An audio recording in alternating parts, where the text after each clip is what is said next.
So I want to address the amount of bitterness some big portion, a segment of our society has been feeling.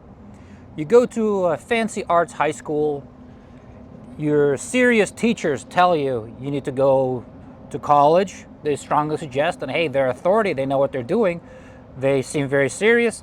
You go to college, you take out these student loans, and in college you get there and wow, you're people that are teaching you the art history are very serious people, very rigorous. You go through a lot. I mean, this is no joke. This is serious knowledge here. So now you know all this stuff. You become an expert in the art history or English literature, whatever your field is. You get your degree. Finally, you graduated. You're ready to take on the world. You're ready to become an academic. Teach people in society your truth, your values, how much you know. And then you apply for these grants, you apply for this and that, and you realize that there's thousands of people applying for the same grants and positions and that you want, and actually there's very little positions for this. The only way you can teach what you've learned. There are no jobs. You can only become a teacher, but even being a teacher, it's super cutthroat because there's thousands of graduates just like you that want to do this thing. So, but at the same time, there's life, reality. You have bills to pay. You want to live with your parents. You want to have your own apartment. You got to put food on the table, groceries. So what ends up happening, you don't want to work at Walmart or McDonald's, but you do the next best thing, and then you get a job at a fancy coffee shop, like a bookstore coffee shop, at a place that roasts their own coffee. But you're angry, you're bitter. You see people who went to the trades, went to the plumbing. They're making good money. They're riding around their fancy $100,000 trucks. People who started businesses, they are doing very well financially. But the problem is, it's annoying because those people are rubes. They didn't go to college. They don't understand art history or English. They just illiterate almost. They're simpletons. They might even vote for Trump or something. But you're the elite. You have the right opinions. You've been taught the right way to think about politics. You've been taught everything correctly, and you know way better than them. Again, you're the elite, but you're the ones serving the regular folks. You know what I mean? You should be telling the regular folks your opinion should matter, right? And these people are voting and talking and saying things that are counter to what you've been taught in school, and they're just a bunch of dumb rubes. And how is that? And now you're just bitter and you're angry and you hate the free market because the free market is taking advantage of you. The coffee shop is exploiting you. You really should be writing poetry and teaching people art history, and you're a great art historian. You should be writing books, or doing these grants. And the government, instead of funding this or that, they should be funding your art projects, because art is what you're doing is super important, unlike what the government's funding. So that's what we have. We have a huge population that have this type of mindset. And why? Because mainly we have this awful myth. It's a two-part myth about the college, why college is so expensive, and two, the actual value of these degrees. So to start with, why is college so expensive? Now, I have argued with people on Facebook and with progressives and all, friends and liberals and all sorts of. There is this awful myth that it's the state's fault. The state used to fund college. They pulled back because of greed or Republicans or Ronald Reagan or whatever. And now the colleges didn't get more expensive. It's just, the burden just fell on the students to pay more and more for it. Now these people have these awful, loans. These are overburdened with these awful loans. But I mean, first of all, to me, it seems like if you use the service, you should pay for it, right? That just seems very common, seems like common sense to me, unless you want to really demonstrate. I mean, should the burden of proof should be on you that the society should pay a couple $100,000 for your education because you're going to do something really, you know what I mean? It's worth it, you know what I mean? Like,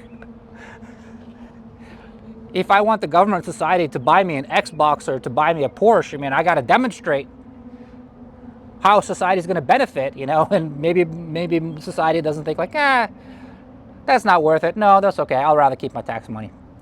But anyway, but I'm not even talking about that. But if you look and just do some research, just Google, you would see that state funding has been, you know, it ebbs and flows, the local and state governments to colleges, but it's relatively the same. Federal funding has actually gone up, and it only makes sense from just two logical reasons that converge. First logical reason is it sounds good. Any politician, like if something sounds bad, then, you know, the politician's going to have a hard time, you know, funding it or trying to like do it on a DL. But you telling the politicians saying to get elected, hey, we need more money for education. I'm going to improve education. Here's more. They don't have to sell that. That sells itself. I mean, to the average public, you know, that sells great. So they have no problem, you know, allocating more and more cash for that. That's easy. Also, you're rewarding a very powerful demographic. The type of people that work at newspapers are college educated, right? And they have friends that are college administrators or college teachers. Well, that type of demographic is very powerful. So rewarding them with money, I mean, that will do very good things for your financial career. And two, from a different point of view is, I mean, I can see other third world countries, or there might be a lot more budget constrained, so they would have to allocate, you know, money more wisely. But the U.S. government for the last, you know, like 7 years, let's say, has been printing the world's reserve currency, right? U.S. dollar is the world reserve currency. Everything's on the dollar standard, and everybody needs dollars around the world. Like, regardless what you think about politics, or regardless whether you think like that how it should be, that's just the way it is. So United States did not have to have any kind of like fiscal rectitude in any sort of way as of yet. And who knows, the day might come, but not today, maybe not in our lifetime, you know. Rome was on the decline for like 700 years, so I'm not going to speculate on that right now in this video, but there is no reason why, if you just look at any kind of chart, even during the boogeyman Ronald Reagan, well, he came in and slashed, you know, trying to fight off a sneeze. Ronald Reagan came in and slashed budgets to the bone and yada, yada, yada. Like where? Just showing a chart. Government spending on everything has gone up or stayed the same, or yeah, so there's been no fiscal rectitude whatsoever. There's no way they quote unquote cut funding for anything, and the charts bear that out. And if they did cut funding, tuition would fall. The average American household does not have permission just to print money. They have to balance their checkbook. They have a limited amount of dollars. So guess what?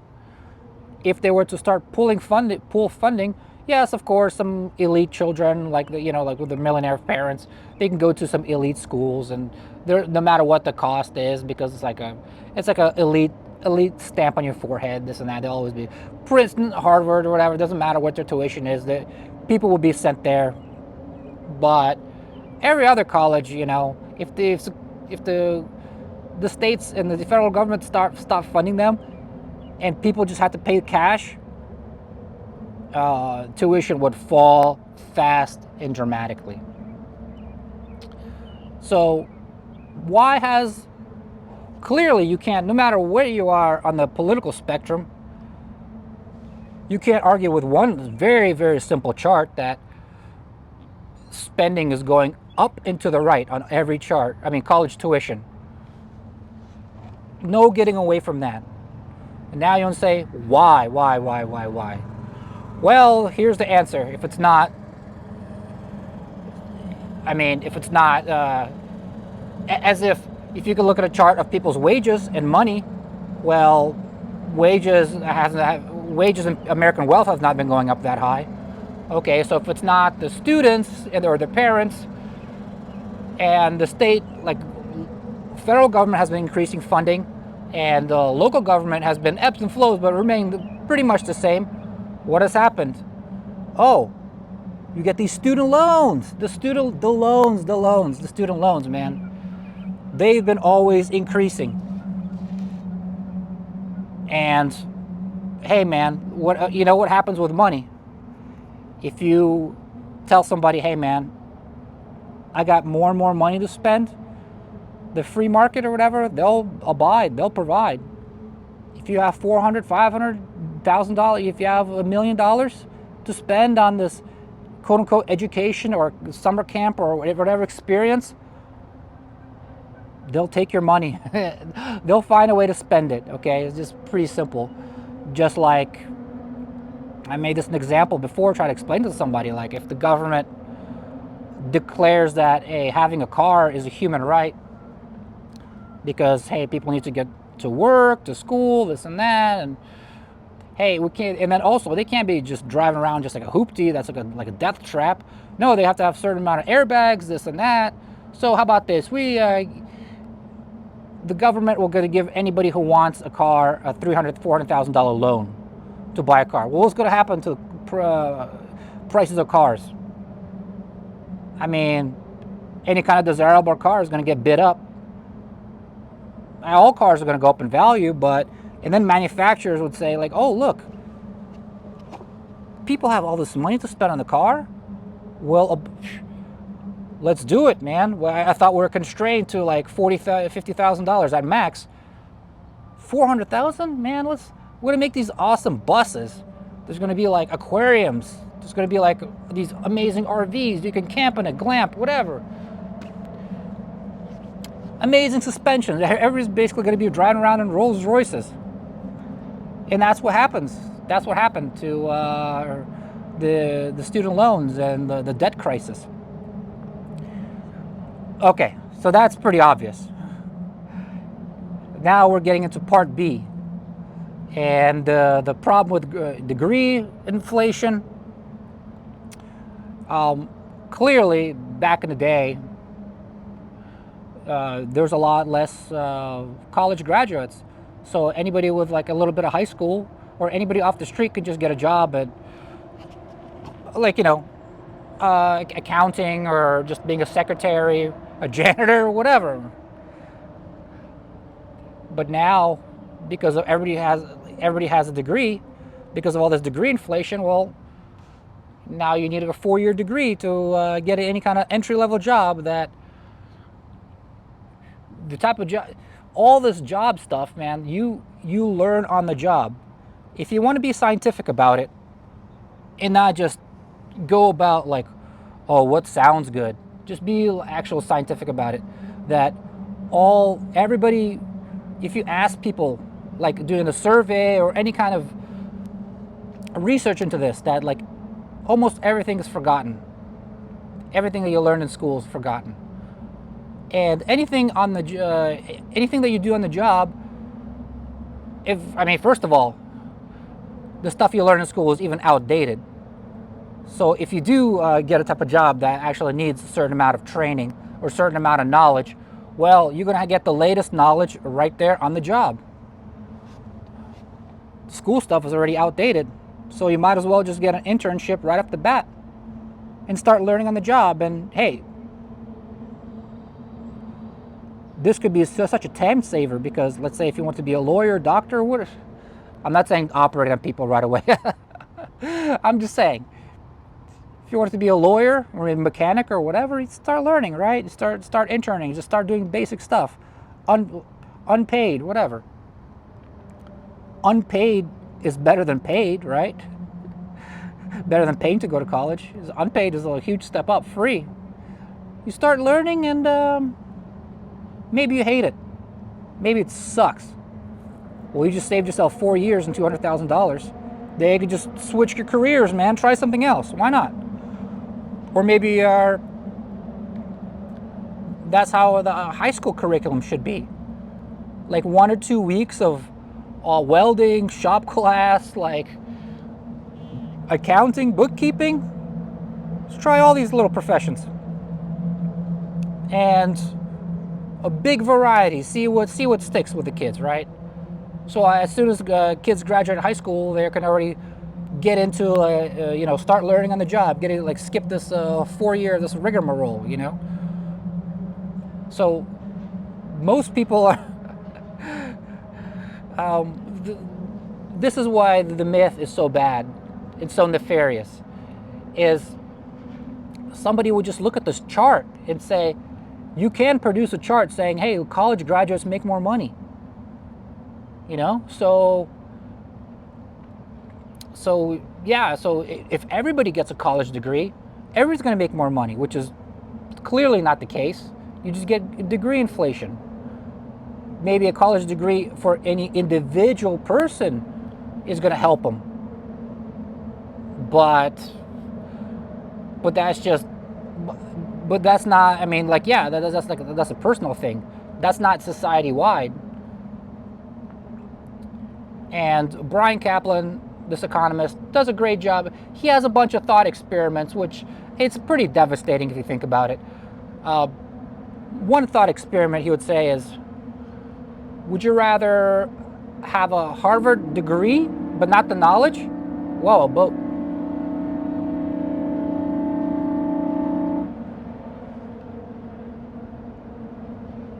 It's like a boat horn. Would you rather have a Harvard degree, just a degree without the actual knowledge, or would you actually have the knowledge without the degree? And even if you have to think about it, that's already he won the argument. That's like saying, would you rather have the iPhone or the iPhone case? Well, clearly you want the iPhone or whatever, you know what I mean? So, but with a degree, it's like, how useful? What would I can the knowledge? I can just they probably have all these courses on these textbooks online. I could just, for this material, if I wanted to actually know it, I could just read it online. What really counts is I can, they'll open some doors if I actually got the piece of paper saying that I completed Harvard, or because Harvard has such a strict screening criteria. That's going to impress people, so that's going to get my foot in the door. Yeah, maybe. Here's that one, and then the other thought experiment is just showing that, yeah, you do, for every year of college, you do get a bump in pay on average for college graduates. But the biggest bump in pay is when you actually get the actual degree. Why is that? There's one explanation which is really funny. It's that they save all the really good stuff, the stuff that you really need on your job, for the very last year. So once you learn the good stuff at the very end, you know what I mean, you'll be making a lot more money. Or that just shows that, hey, when you actually have the actual degree, you can get past all these like HR filters. These recruiters or whatever, wherever you send in your resume, they're going to see they have a degree, and then they're going to put you at the top of the pile or whatever, and that's what really happens. Now, of course, when I talk to people about it or whatever, I mean, people try to knock my argument down with a straw man, saying, just talking platitudes, which I hate.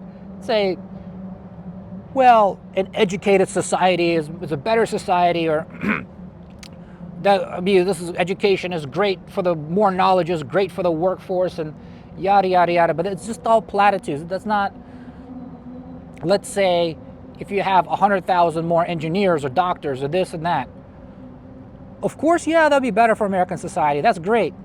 But are these colleges actually producing that? No. One is I'm not opposed to that. If we can get a bunch of engineers and doctors or whatever, just have people start learning on the job. What's wrong with that? Right? Or programmers or whatnot. That's fine. Just skip the expensive student loans and skip the whole frat experience. Skip these going to these football games and building all these fancy structures, and just Yeah, you can just start learning right away on the job. That doesn't preclude of having a bunch of skilled professionals. But then the main issue is a lot of the majors that people get, that people actually start, you know what I mean, electively start learning in college, they have almost all of those majors, like communication, business, or whatever, they're very loosely related to the job field, or not related at all. So what's the point? And the whole point of it is you're just showing an employer that you had the stamina and you had the fortitude to sit through 4 years of really boring, irrelevant stuff because you're disciplined and you're not like too out of the box, too much of a crazy rebel. You can sit quietly and you can follow instructions. And you can suffer through 4 years because you delay gratification. And that's what you're showing. And then just to show that to the employer, you have the burden of a huge amount of student loans, and you wasted 4 years, which that could just completely be circumvented. It's going to sound bad, but defunding these colleges, leave colleges for like the minority 5-10% of people that are highly academic, highly care about, you know what I mean, very curious, or actually care about these obscure topics, or they can have a job, they can contribute to society, and then this education could be a lifelong process, that it's not like a 4-year thing and then boom, you're done. No, you can always be learning, but don't formalize this system by giving kids that are 18 years old. 18 years old is probably like the legal age, barely legal age, where you can even enter into a contract. Could you enter into a contract at 16 or 17 where you can be sued or something and you can't default out of? That's like, you're almost not even at the legal age to, your brain is not even like, obviously you're going to listen to adults in your environment or listen to the authorities, but your brain is not even formed enough for you to make that type of decision, let alone you're going to do the proper research and due diligence or have life experience to understand that what you're signing up for is just a big waste of time and energy and effort. And then, of course, you have this thing with the whole student loan debt forgiveness, and it's pretty ridiculous on its face, but it would make it a lot less ridiculous if they actually solved the crisis. Like, I would be against this, but for hypothetically, we nationalized all these colleges or made them free, or we completely got rid of student loans. Or student loans are capped at $10,000. No student will ever owe more than $10,000 for their 4-year degree, or something along those lines. So then it's like, okay, so you solved the problem, you know. So now, okay, so these poor people that got misled and burdened, we're gonna try to relieve their suffering by start paying off their student loans, or forgiving them, quote unquote. Well, they haven't solved anything. They haven't done anything. They haven't even made an attempt to do anything, because the people, the very powerful voting bloc, or influential bloc, of people who work for these colleges, and relatedly the media, so you can't possibly cut their budget or, you know, cut their gifts. So we're just going to randomly every 4 years or every 10 years, they're going to it's going to be like a college debt jubilee. As long as you vote for a certain type of political party, you're going to have your debt wiped clean. So yeah, go ahead, go to college, rack up all these student loans. You know, hopefully we're going to come together and then elect the politician that can wipe our slate clean. I mean, what a ridiculous system. That's crazy, right? Later, guys.